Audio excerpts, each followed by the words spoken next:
From St. Louis Public Radio. This is St. Louis on the Air. Now you're looking at 46 to 57% carryout. By the way, I do like a cold burger carryout the next day. So just saying. Cold burger carryout. That's a good recommendation. It's great. Still working on keeping them fries crispy, though, man. No, don't worry about that. You can't control that. We have a sign up that says safety is the new hospitality. And, for me, losing one customer is better than having an outbreak in my restaurant where I can't open at all. You put all of those together and you've got this perfect storm. It's on our minds 100% of the time. I wake up in the middle of the night. Trying to do the right things every day, on top of dealing with everyone's opinions. I've lost 20 pounds in the last 2 months over all this. Yeah. I'm Sarah Fensky. If you think you've got it hard, try running a restaurant in this pandemic. Restaurateurs withstood worried patrons and government capacity limits to reopen in 2020. Then 2021 brought good news as vaccines became widely available, only to see the year end in an Omicron-fueled surge. So how are restaurants doing right now, and what kind of pivots has they made as the pandemic stubbornly persists? Well, joining us today are two restaurant owners doing their best to weather the storm. Jason Sparks is the owner of Layla. That's the beloved burger and shawarma joint with locations in the city's Grove neighborhood and in Webster Groves. Jason Sparks, welcome. Oh, thank you. And we're also joined today by Tran. He's part of the family that opened the acclaimed My Lee restaurant in Brentwood. That's a Vietnamese restaurant. It's still going strong 37 years in. And more recently, he also opened the ramen joint Nudo House, which now has locations in Creve Coeur and in the Del Mar Loop. So Tran, welcome. Thanks for having me. So I got to start with the big question here. And I guess I'll start with you. How are you doing right now? Wow, I get the hard question first. That is the hard question. I think a lot of people in the restaurant industry, we just rolling with the punches right now. Right now, I don't know what day of the week it is. I don't know what time. I'm just working 7 days a week right now, just floating between 3 restaurants. You personally are out there? Me personally, yes. And is that, you're sort of standing back, managing others, or are you finding yourself, you're in it doing everything?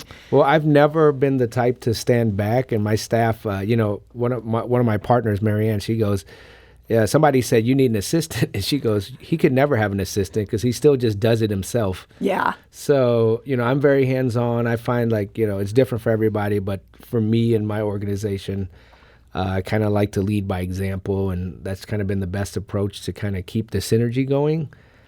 And now it's even more of that, trying to, find some synergy. Yeah, and doing that 7 days a week. Jason, does that ring, as Kui is talking about how he's handling things, does that ring true to your situation? Well, we opened our Webster Groves location in early 2019. And I pretty much dedicated myself to getting that place on its feet. Mm-hmm. And the Grove has been run. I have a great general manager, great managing staff there, managing crew, and we have a long-term crew there. Been there. A lot of these people have been there since we opened 7-8 years ago. But right after, right when we got on our feet in Webster Groves is when the pandemic hit. And I really haven't been able to leave since. So that's just become your full-time focus. Right. And then I also had a deli which I closed late last year. And was that because of everything happening with the pandemic? Yes. Our location was directly across the street from a large business park. And so we lost our clientele. And it really never returned. They never really returned to work, and we probably held on longer than we should have. We turned the deli into a commissary for all the restaurants, trying to make that work, and it just didn't pan out. I'm sure you were trying to hold on, even though it didn't make sense, because you're thinking office workers are going to come back. Office workers are going to come back. Kui, you're in a couple locations where I imagine you probably got a decent office crowd as well prior to all this. Has that been a hit? Yeah, it's. Like Jason said, whether it's Creve Coeur, My Lee's over in Brentwood, we lost during the pandemic. We lost about 40% of our business, and that was all to lunch. Wow. So it was kind of it was very brutal. But you just kind of, like I said, you roll with the punches. We were trying to do creative things. I mean, luckily, WashU has been a great partner. Like I've literally called them and a lot of businesses and been like, do you guys need catering, or we can do individual. So it's basically like cold calling. Yeah. On top of trying to run the business. So that was kind of that helped a lot. Jason, you also made a pivot, and this was a pivot that's even bigger than cold calling WashU and trying to sell them on catering. The Webster Groves location, it really changed form. What did you decide to do there? Right. So, we just could not find workers to work at night. And so we decided to change our kind of shift gears a little bit in Webster Groves. And we switched to breakfast and lunch. I mean, that's a huge shift for anybody who knows the food It's at huge. Layla. And Like, that to me is a dinner place. You've now turned it into a breakfast place. Right. We've been introducing our kind of our pop-up concept called the Bad Egg, and that's what runs breakfast is the Bad Egg, and then lunch is. Same burgers. We've still got, a gyro and some shawarma, and then we also have a lot of the deli sandwiches that I brought from my deli, and brought that over, and it's picking up. We're definitely getting getting more people in the door, but I just didn't have the staff. You made that decision just for the staffing issue. Mostly, yes. So I know you mentioned that your city location in the Grove neighborhood, you've had the same people there for years on end. So this obviously, you know how to attract good people and how to keep them. What has made this such a challenge during this pandemic? And that's maybe the $1 million question, right? Where do we start? Where do we begin? I mean, Kui, you've run into this as well. Yeah, I mean, I think right now, if the pandemic's taught us anything, I think people are just kind of trying to figure out what it is they want to do moving forward. It's kind of like we're creatures of habit. So if you work out 3 days a week, and let's say you catch a cold, it takes you about a month and a half to get yourself back into the gym. And I think I feel so seen. Yeah, so, right. And I think, feel attacked. And I think, people have been home for a year during the pandemic. And I think a lot of times they're like, well, wow, this is nice. Like I'm, at home in the evenings, like Jason said, can't find people to work in the evenings where like, oh, I'm at home for the evening. I like this better. Or, people are like, do I want to make $15 an hour and get scolded and berated by rude customers? And that's kind of like the problem that we're having in the service industry is that people have decided that, this pandemic has made a lot of people even more mean, and it's just they just don't want to deal with it. And so I think part of the shift for us is, we're at a point where we're still in the hospitality business. But, I've literally come out a few times and kicked people out and said that we don't, you can't treat people like this and you're not welcome here. And so, I think part of even though we're still in the hospitality business, I think there has to be a fine line between what's right and what's like, you just can't treat people like this no matter what. And I think that's just kind of like what I think we've in the restaurant hospitality business have been a little bit bolder, which in times it's always the customer's right. And, we'll do everything. And we still do. But I think a lot of times for us now is we're trying to find that line to say, hey, listen, that's not right. You can't cross that. Jason, I heard you assenting to what Kui was saying there. You feel that same sort of amped up rudeness coming from some, I'm sure it's not everybody, but coming from some customers. Yeah. Because there's so much incontinuity among the city and the county and the state and the Fed, it makes people it gives people a lot of anxiety. And you mean as far as some of the safety protocols, things the like protocols, masks? The mask mandate. I mean, I have a different mask. For months, I've had a different mask mandate at each restaurant. I was going to say, there was a vote last night that may change that, but up until last night, there was no law saying that county customers had to wear masks. Right, and we actually, for about 2 weeks in December, we put our masks down because we were making the customers uncomfortable. The customers said, we don't want servers wearing masks, or yeah, they didn't like it, but we brought it back.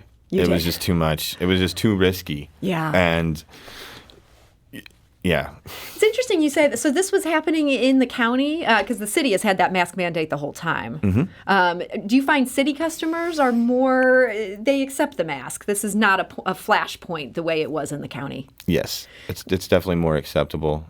Queen, you're in the Del Mar Loop. You also have 2 county locations. Do you find county customers have been skittish about masks, been hostile about masks? I've found a lot of people hostile, no matter what city or county. But yeah, I think with like the lax, mandates with the mask, for us, we've just kept it because overall, the health. We have a sign up that says safety is the new hospitality. And, for me, losing one customer is better than having an outbreak in my restaurant where I can't open at all. So either, you come in, either you wear your mask or you can't come in. And that's just, because we have a lot of, we have employees that, their mom's a little bit older, immune compromised, or we have, surviving cancer patients that work for us. So it's just one of those things where without them, I can't serve you food. So we have to protect those people as best that we can. Do you feel like having that added teeth of the county council putting forward this ruling last night saying, actually, this is now the law, is that a helpful thing, or does that not really change anything as far as your operations? I don't even care anymore. I mean, I've been on so many interviews with Channel 5, the news stations, like, how do you feel about this? I said, you know what? We just roll with the punches. I mean, we're, before all this safety protocol, restaurants are some of the safest places you can go. I mean, I wash my hands 20 times a day. We do this. We sanitize this, we wash this, we bleach this. So it's one of those things where, for us, we've always tried to do the right things as far as safety for the public. And so we'll continue to do so, whether or not you agree with the mask mandate. And, Jason and I were just talking earlier that luckily I haven't had a cold in a year and a half. Me neither. And it's because of these masks. And I'm telling you what, even if COVID goes away tomorrow, when I'm out in the public, to keep them safe and to keep myself and my staff safe, I'm going to continue to wear my mask. And I think I think this is a new, you got to think after 9/11, the way we flew changed, right? After 2008, the way we bank changed. So I think after this, the way a lot of restaurants just look at it, this is probably the new way moving forward, And Jason, do you feel that as well? Yeah. I think that most people are pretty accepting of the masks, and people on staff. My staff, yes, yeah, definitely, and they're vaccinated. But like, kind of going back to the staffing thing, if you don't mind, sure. I feel that the service industry has definitely expanded because there's been so many more services introduced to the public when COVID happened. For instance, a lot of restaurant workers moved to Instacart and DoorDash, and doing the shopping and doing the delivering and all of that thing. So a lot of those people, they have jobs because we're like, well, where is everybody? Yeah, they haven't exited the workforce. They haven't exited the workforce. They shifted, And so that's been a real big challenge, and finding workers, finding staff.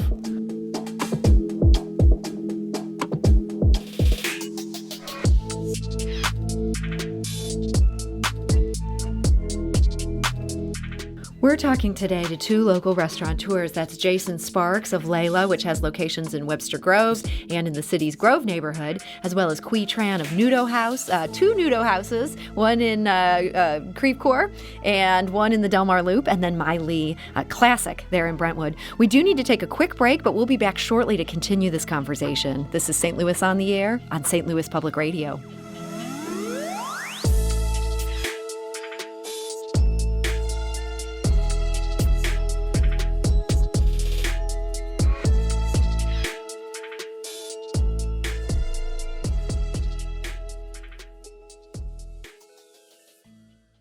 Support comes from the Missouri Forest Products Association, honoring Arbor Day on April 26th, with an ongoing commitment to sustainable stewardship and conservation of Missouri's forests. ChooseWood.com.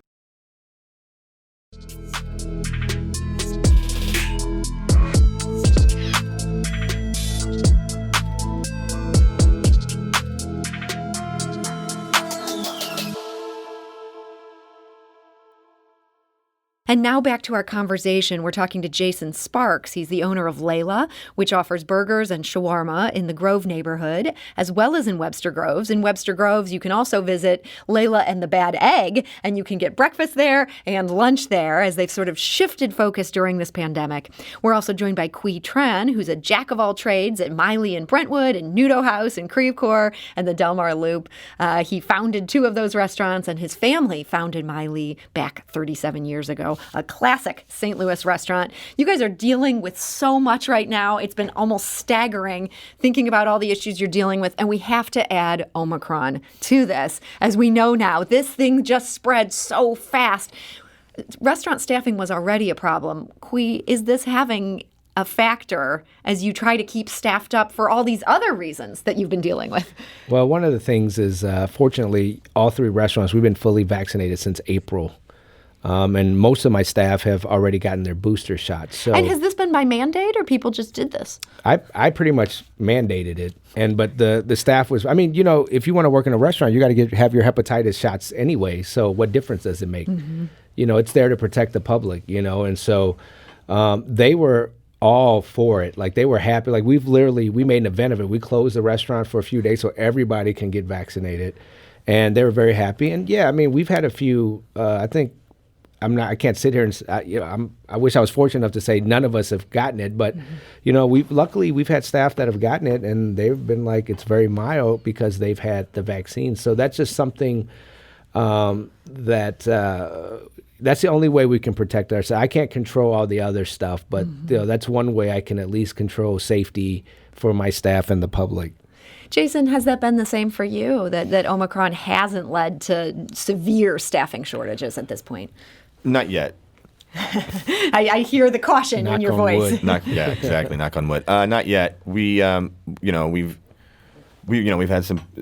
had any positive cases in our restaurants. So that's amazing. You guys work in such close quarters. Right.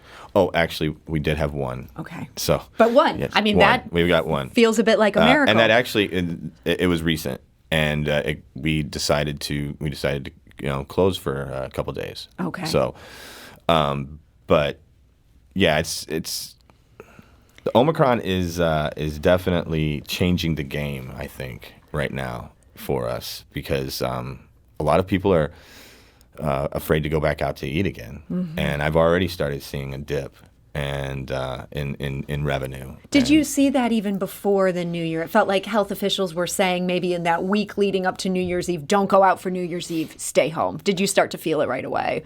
Yes. Okay. Was that the same for you? Yeah, and I think a lot of times, so, during the pandemic, we've made a huge shift to carry out.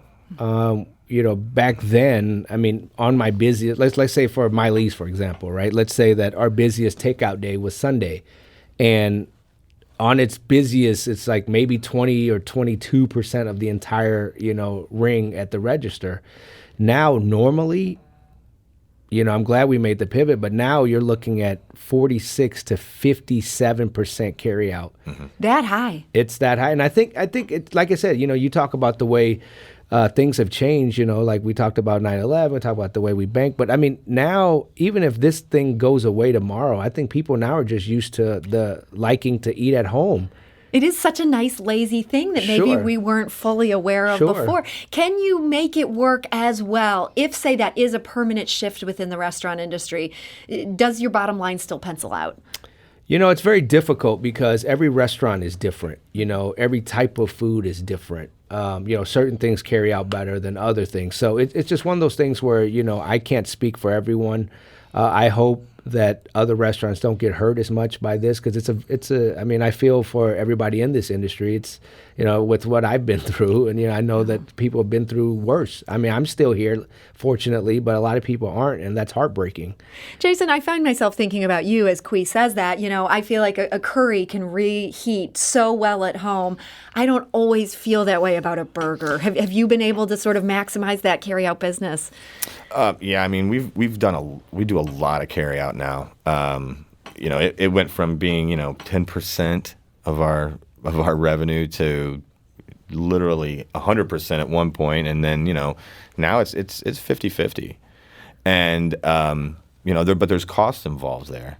There's costs involved in all of the paper products. There's costs involved in the delivery services. They take their cut. So I mean, there's a lot more behind the scenes that people really don't see that we deal with every single day.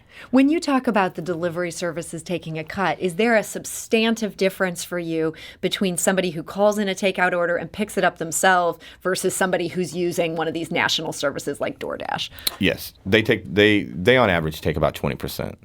So that your profit. Really affects your bottom line right there. Yeah. When you net 10% and they take 20, I mean, Yeah, how can you even do that? Like I said, we encourage people to call in, but I also encourage my, fellow colleagues to negotiate the cost. You With these national companies. Negotiate the cost with these national companies, take it or leave it. And so they will work with you because that's their business too, and the shift has changed. And so, like Jason said, there's lots of costs. And so sometimes you have to right now we have no choice but to raise prices because we want to take care of our staff, and we have to stay open. If we don't stay open, all these people, all these employees, they depend on us to do the right thing. And so it's not just us that go under, it's 60 families that we're, and that's a heavy burden to carry into work every day. So those prices going up, I think of St. Louis as maybe a more cost-conscious city than, when I was living in LA, people thought, oh, you want to go to an expensive restaurant. That's how you show that you're a big deal. People don't necessarily feel that way in St. Louis. Jason, are you worried that this necessity of having to raise prices then becomes a problem with, a certain percentage of customer? Oh, definitely. It's definitely an issue, because if you look at it, like in the last 2 years, there's anything that bad when you're as a restaurant owner or even in the restaurant business as a manager or whatever, of certain things that can hurt your business, and for us, it has all happened all at once. All of it. You lost revenue, you lost staffing. You had to raise your cost of labor went up, your cost of goods sold up, way up, and then supply chain management. You may order it, but you may not get it. So all of those factors, you put all of those together, and you've got this perfect storm that has affected so many restaurants. Period. And then at the same time, I hear people sort of sitting back in their armchairs saying, well, these restaurants should just close. Omicron is spreading. They need to do the responsible thing. Why don't they just take a month off? Jason? I wish. I mean, that would be great. You would enjoy that month off. I'll take that month. As long as somebody's going to pay my rent, pay the bills. That's just not. It's not in the cards for most of us. Maybe the bigger guys can do that, but honestly, if people want to go out and eat at their local private restaurant in 6 months, 3 months, next year, something needs to be done. The restaurants need saved again, because there's just not enough to go around. The feds came in with a paycheck protection program. I may be getting my acronym wrong, but that was a long time ago. Has there been any relief for all these things that restaurants are dealing with since that initial round? I see you guys shaking your heads. There's we had 2 rounds of the Triple P, and I know Queen and I both have just said that we put it all out into labor. Every single bit of that money that we got, luckily forgivable. To keep paying people. Yeah, went to labor, went to payroll. What I did when COVID first came about, I I changed the entire setup. I changed the entire way the whole structure of how we pay. And we brought all the front of the house employees that are normally tipped employees that get 50% of minimum wage. I brought them all up to full minimum wage. Okay. By doing that, we were able to pool the tips. And therefore, we were able to give a cut to the kitchen staff as well. And the kitchen staff then took a $3 to $4 an hour pay raise. So what that did is that forces everyone to work more as a team. Yeah. And it has worked out really, really well for us. It's just that we still need the revenue. Yeah. The overall pie needs to be bigger. The overall pie needs to be bigger. And there's too many places that are just not going to make it. Kui, you've been in the restaurant industry your entire life. For a very long time. Yeah. Yes. Do you share those concerns that a lot of restaurants just can't deal with the conditions the way they are? No, of course. I mean, you got to think when your to-go, like let's just say, I mean, you're right. We deal with so many different things, but if your to-go business jumps, 300-400% literally overnight, those costs, like Jason was talking about, I mean, these plastics, these paper products, I mean, it's ridiculous right now how high that is. And, just like everything, I mean, it's so difficult right now. Like, I'll tell you something right now that people don't know. Garlic at one point was $9 a pound. That's more than brisket. I mean, garlic was $9 a pound. Was this a supply chain thing? It's everything. Yeah. And so it's just like, we're dealing with so much. It's killing our bottom line every day right now. And we're just trying to maneuver and trying to figure out how we can pay the staff, how we can maintain with, how can I, buy Christmas gifts, you know what I mean, for the staff. And I mean, it's everything right now. And so we're just trying to navigate it. And, we're, like I said, I like to tell people all the time, I said, I think I'm like a cockroach. I'm kind of hard to kill, but I was very close to getting killed, Wow. And you've got some of the more successful restaurants. I'm thinking of the people that don't have the cachet that your restaurants have. Correct. And that's what people don't know. You go from being positive and trying to figure everything out to having 3 panic attacks, which you've never had in my 44-year-old life. And so it's just one of those things where, we're trying to navigate. We're trying to do the right things every day, on top of dealing with everyone's opinions. It's just like I said, safety is the new hospitality. Every day, Jason, me, a lot of my colleagues, we're just trying every day to keep everyone safe, to try to keep it. I mean, we are literally the jack of all trades right now. I've never felt so much of a burden, on my shoulders right now, just trying to take care of everything and everyone and the community. Well, so look, listening to this is breaking my heart in some ways because I love both of your restaurants. That's one of the reasons you were on my mind of people I wanted to talk to today. I mean, these are important restaurants and good restaurants and restaurants our families depend on. What can we do as people who love these restaurants? Is there anything that we can do to help? What do you want from us, those who appreciate your meals and your service? Jason, any thoughts? Oh, well, patience is number one. Patience with our staff, patience with each other, understanding that you may not get that dish exactly how you want it because there's a lot of things going on behind the scenes that nobody else is seeing that affects these things. In addition, there is money to help restaurants, but it's being held up. This is money on the federal level. Yes. I encourage people to contact their congressman. Ask for the Restaurant Revitalization Fund to be refunded, for more money to be put into this. And open the Paycheck Protection Program back up. This isn't over. Obviously, it's not over. On my way here in the middle of the day, the highway was dead. Mm-hmm. People are working from home. The parking lot in Webster Groves at my restaurant in Webster is empty because everyone's gone back working from home. So this isn't over. And, we're talking about people's livelihoods, not just mine, not just Kui's, but all these people that work for me. I had over 60 staff members before COVID. I'm 50% of that now.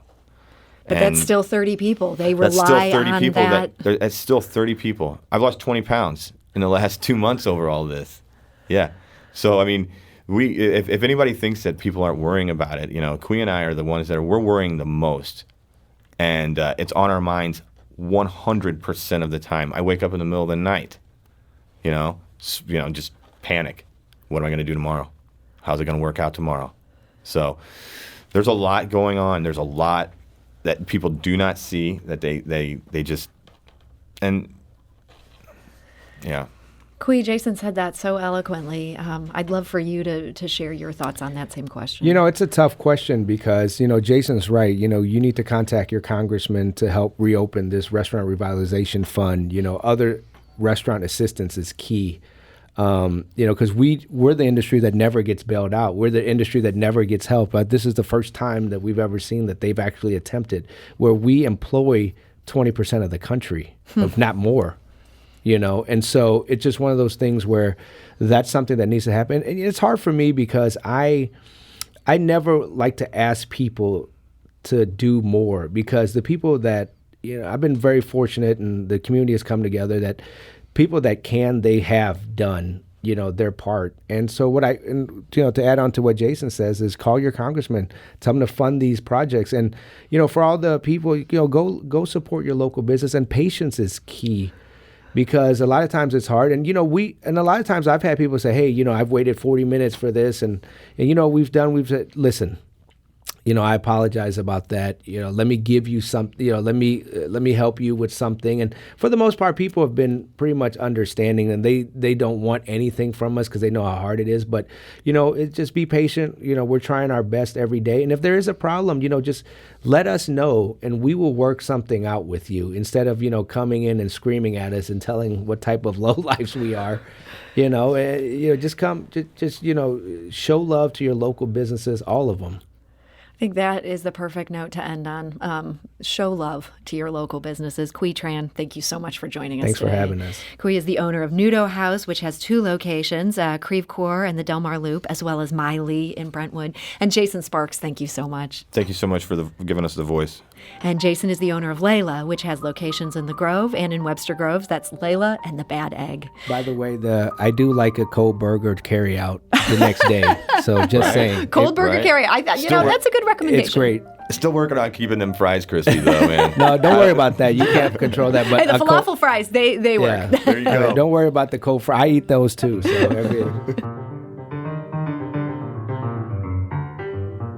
This episode was produced by Jane Mather Glass, with audio engineering and podcast design by Aaron Dorr. Our executive producer is Alex Hoyer. St. Louis on the Air is a production of St. Louis Public Radio. Understanding starts here.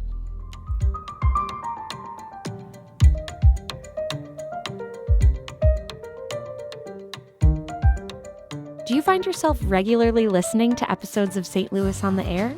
Suggest us to a friend you think might enjoy our conversations. And leave us a review and rating on Apple Podcasts on the App Store. It's the simplest way to help people discover our show. Thanks. St. Louis Public Radio is a member-supported service of the University of Missouri, St. Louis.